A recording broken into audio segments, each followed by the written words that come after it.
하나님의 평화가 여러분과 함께하기를 주의 이름으로 축복합니다. 오늘 우리에게 주시는 하나님의 말씀은 에베소서 3장 7절부터 9절 말씀까지입니다. 바울 서신을 읽다 보면 참 어렵구나 하는 생각이 들 때가 있습니다. 읽으면 알 듯 싶은데 다음 구절로 넘어가면 이전에 무슨 내용을 읽었는지 알쏭달쏭합니다.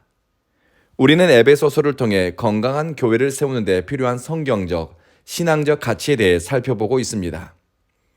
하늘에 속한 신령한 복에 대해 말씀을 나누었고, 허물과 죄로 죽은 우리를 살리는 하나님의 능력, 하나님의 선물에 대해서 말씀을 나누었습니다.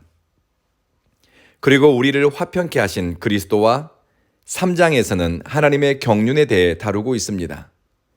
경륜이라고 번역되었는데 하나님의 놀라운 계획이라고 이해하면 되겠습니다. 그럼 하나님의 놀라운 계획은 무엇인가? 오늘 본문에서 바울은 개인적인 신앙 고백을 합니다. 자신을 향한 하나님의 계획에 관한 것입니다. 하나님의 은혜는 단순히 감동받고 눈물 흘리고 좋았더라라는 식으로 끝나지 않습니다. 하나님의 은혜를 깊이 체험하고 누린 사람은 그 은혜에 응답하게 됩니다. 축복 속에서 사명을 발견하고 은혜 안에서 소명의식을 갖게 되는 것입니다.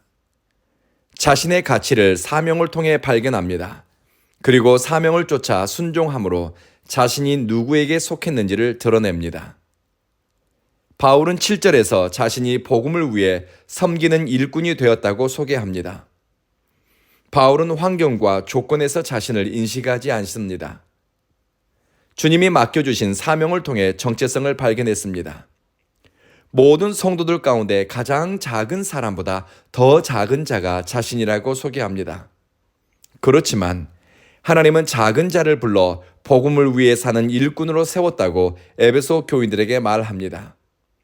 은혜 앞에서 자신이 얼마나 작은 존재인지, 그리고 넘어지고 깨지고 흔들리면서 가는 인생에게 베푸신 하나님의 은혜가 크고 놀랍다는 것을 바울은 살면 살수록 믿으면 믿을수록 깨닫게 된 것입니다. 우리가 보기에 바울은 얼마나 위대한 사도요, 능력자입니까? 그러나 에베소서를 쓸 때 바울의 신분은 예수의 복음을 전하다 로마 감옥에 갇힌 죄수의 신분입니다. 사회적 성공도 영향력도 아무것도 없습니다. 감옥에 갇혀 사형 날짜를 기다리는 죄수입니다. 신앙 경력으로 따지면 바울은 베드로나 야고보, 요한처럼 예수님을 지척에서 모시거나 예수님과 함께 시간을 보낸 기억이 없습니다. 오히려 예수 믿는 사람들을 잡아 가두고 핍박하는데 앞장섰던 전력이 있습니다. 바울이 스스로 작다고 여긴 것은 남들과 비교를 통해서 작다, 크다 느낀 것이 아닙니다. 하나님의 은혜 앞에 서게 되면 자랑할 거리가 아무것도 없는 겁니다. 하나님의 은혜 앞에 자신의 삶을 비춰보니 사람 보기에 좋은 영광과 이생의 자랑이 부질없는 것입니다. 그리스도를 위해 선택하고 복음을 위해 헌신한 시간과 선택들이 의미 있고 가치가 있습니다. 그리스도와 복음을 위해 자신을 불러주신, 또 사용해 주신 하나님의 은혜가 가슴에 충만합니다. 사명에 크고 작은 일이 어디 있겠습니까? 주님을 위해 사는데 귀하고 천한 일은 없지요. 20몇 년 전 저는 청년들과 또 젊은 성도들을 선교에 동원하고 선교 여행을 인도하는 일을 종종 했습니다. 청년들과 젊은 집사님들에게 늘 당부했던 것이 있습니다. 선교 여행은 오지 탐험이나 혹은 해외여행이 아니다. 오히려 이것은 주님을 위해 내 권리를 내려놓는 과정이다. 하고 싶은 말이 있고 옳고 그름을 따지고 싶은 마음도 있다면 참으세요.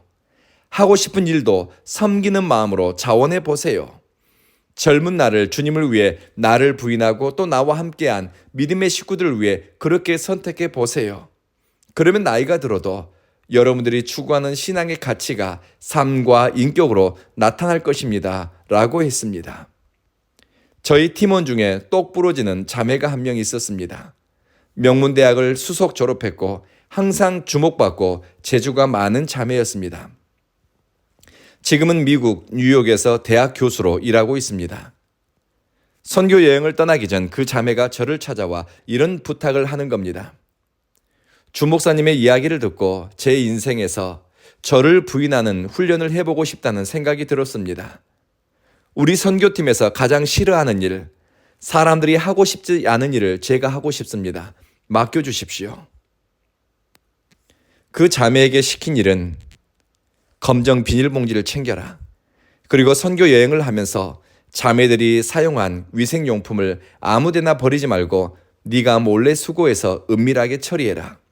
그리고 우리가 장소를 이동하거나 떠날 때 너는 맨 나중에 쓰레기를 주워서 봉지에 담아 잘 처리하도록 해라. 아무 말 하지 않고 남들이 흘린 음식 찌꺼기를 주워 모읍니다. 쓰레기를 줍고 여학생들의 상황을 파악해 사용한 위생용품을 은밀히 모아서 처리를 하는 겁니다. 다른 사람의 처지를 살피고 낮은 데서 둘러보고 주님을 위해 자기를 부인하기 위해 선택하면서 그 청년이 영적으로 성장하고 인간적으로 성숙해가는 모습을 보았습니다. 주님을 위해, 주님의 이름으로 사랑의 가치를 위해 섬기는 일을 선택하는 사람은 그 일의 내용 때문에 자격지심을 느끼지 않습니다. 잘했다 못했다 왜 했느냐 묻지도 않습니다. 누가 더하고 안 하고를 따지지도 않습니다.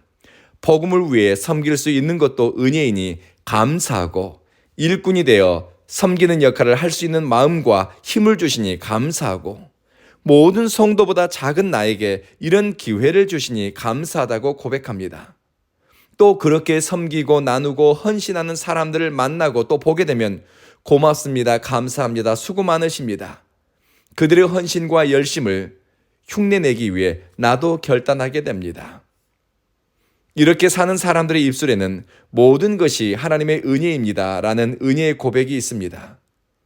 이 마음으로 선택하고 살아가는 성도의 모습을 통해 사람들은 복음의 능력과 그리스도의 흔적을 발견하게 된다고 바울은 기록하고 있습니다. 바울의 인생에서 가장 빛나고 찬란했던 순간은 그의 삶을 그리스도를 위해 살기로 선택하고 순종했을 때입니다. 내게 맡겨주신 일이 또는 해야 하는 일이 많고 적고 귀하고 천하고 하고 싶고 하기 싫고를 묻지 않습니다. 그저 그리스도를 위해 성도의 유익을 위해 마음을 쓰고 살았더니 8절의 말씀처럼 바울을 만나는 사람들은 그리스도의 풍성함, 주님의 헤아릴 수 없는 부유함을 경험하게 되었습니다. 얼마나 복된 인생입니까? 이 말씀을 듣는 성도 여러분도 은혜로 시작해 은혜에 응답해 은혜 가운데서 영적 성장을 이루고 만나는 사람들이 여러분을 통해 그리스도의 풍성함과 복음의 능력을 경험하게 되기를 주의 이름으로 축복합니다. 기도하겠습니다. 자비하신 주님, 그리스도를 위해 섬기는 일꾼으로 우리를 불러주심을 감사드립니다. 우리가 사는 일상이 그리스도를 드러내는 우리의 선교 현장이니 우리를 통해 그리스도의 복음이 전해지게 하소서. 우리가 살아가는 삶의 방식과 언어, 사회적 관계가 그리스도의 흔적을 남기게 하소서. 주님을 위해 사는데 일의 크기와 내용을 따지기보다는 사랑을 쫓아 그리스도의 영광을 위해 선택하게 하소서. 모든 것이 하나님의 은혜이니 우리의 현재의 삶도 은혜를 따라 살게 하시고 앞으로 살아갈 날들도 은혜를 따라 살게 하소서. 우리를 만나는 사람들은 우리를 통해 사랑받고 또 그리스도의 부요한 은총을 맛보게 하소서. 사랑하는 주님, 온 교회를 출입하는 성도들마다 예배의 기쁨을 알고 성령에 사로잡혀 기도하고 싶고 말씀을 더 알고 싶고 삶에서 부르는 노래가 나오게 하소서. 겸손한 예배자들이 모이는 교회, 서로를 통해 배우고 함께 성숙해가는 교회 되게 하소서. 예수님 이름으로 기도합니다. 아멘.